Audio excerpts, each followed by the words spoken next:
এবং সিপিএম মুর্শিদাবাদ জেলা কমিটির সদস্য ভরত ঘোষের সঙ্গে। তো ভরতদার কাছে জেনে নিব যে সামনে যে বিধানসভা নির্বাচন, সেই বিধানসভা নির্বাচনে আপনাদের প্রস্তুতি কতটা? দীর্ঘদিন পর খড়গ্রাম বিধানসভা আবার বামফ্রন্টগতভাবে কাস্তে প্রতীকে আমরা লড়াই করতে যাচ্ছি। খড়গ্রামের মাটি বামফ্রন্টের শক্ত ঘাঁটি। 1977 থেকে 2006 পর্যন্ত একদম অপরাজয় শক্তি হয়েছে বামফ্রন্ট। 11 সাল আমরা কোনো পরিস্থিতি দাঁড়িয়ে সামান্য ভোটে পরাজয় আমরা হয়েছে।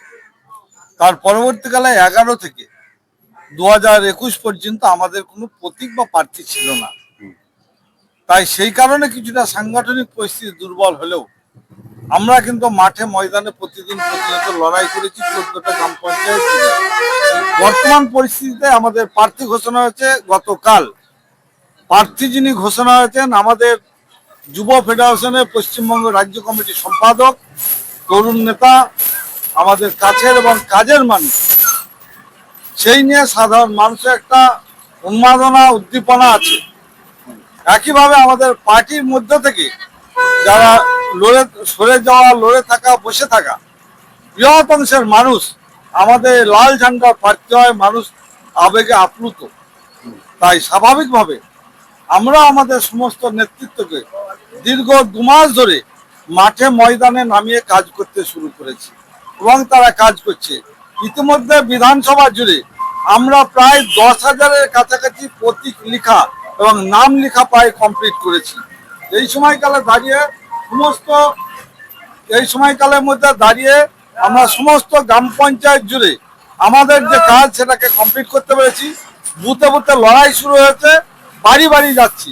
তাতে মানুষ তৃণমূল এবং বিজেপির যে ভাওতা সেটাকে মানুষ কোনোভাবে আর বরদাস্ত করবে না। মানুষ চাইছে প্রকৃত উন্নয়ন, বেকারের কর্মসংস্থান, রাস্তাঘাট, এলাকার উন্নয়ন, এটাই মানুষ চাইছে। কিন্তু বিগত দিনে বামফ্রন্টের আমলে খড়গ্রামের উন্নয়ন দেখেছে। এখানে কলেজ ছিল না, বামফ্রন্ট কলেজ তৈরি করেছে, একাধিক ব্রিজ তৈরি করেছে, স্কুল তৈরি করেছে, হসপিটাল তৈরি করেছে। প্রতি বছর এসএসসির মধ্যে অসংখ্য বেকার ছেলে মেয়েদের কর্মসংস্থান হয়েছে। আজকে দাঁড়িয়ে তৃণমূল জামানায় এখানকার বিধায়ক এবং তার দল এবং সরকার সাধারণ মানুষের কোনো উন্নয়ন করেনি। তিনারা শুধু লুটের কোটি কোটি টাকা আত্মসাৎ করেছে, মানুষকে ভুল পথে নিয়ে যাওয়ার চেষ্টা করেছে। এবং অপরদিকে বিজেপি সাম্প্রদায়িক জিগের তুলে ভাগ করার যে কৌশল নিয়েছেন, বর্তমান দাঁড়িয়ে আমাদের সরে যাওয়া সমস্ত ভোট আমাদের কাছে ফিরে এসেছে। নিশ্চিতভাবে আমরা এই বিধানসভা জুড়ে যা পরিস্থিতি তৈরি হয়, যা সম্ভাবনা তৈরি হচ্ছে, আমাদের প্রার্থী এখানে জিতবে, এটা অবসম্ভাবী এবং তৃণমূল বিজেপির পরাজয়টা নিশ্চিত হবে।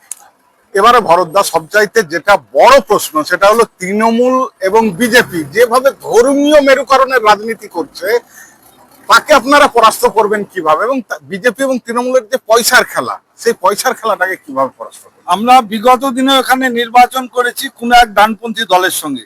সেখানেও আমরা যে নির্বাচন করেছি মানুষের সাহায্য সহযোগিতা নিয়ে।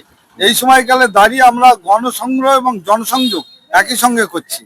মানুষ আমাদেরকে বলছে আমরা পয়সা চাই না, আমরা টাকা চাই না, আমরা নৈতিকভাবে আমার ছেলের কাজ চাই, আমার ছেলে যাতে পরিযায়ী শ্রমিকে পরিণত না হয়, আমার ছেলেমেয়েরা যেন স্কুলে গিয়ে প্রকৃত শিক্ষা পায়। তো মানুষের যে ভরসা, মানুষের যে বিশ্বাস, সেটা থেকে তৃণমূল বিজেপির যে টাকা, সেই টাকার সঙ্গে পাল্লা দিয়ে মানুষই হচ্ছে আমাদের প্রধান অস্ত্র, মানুষই তার জবাব দেবে।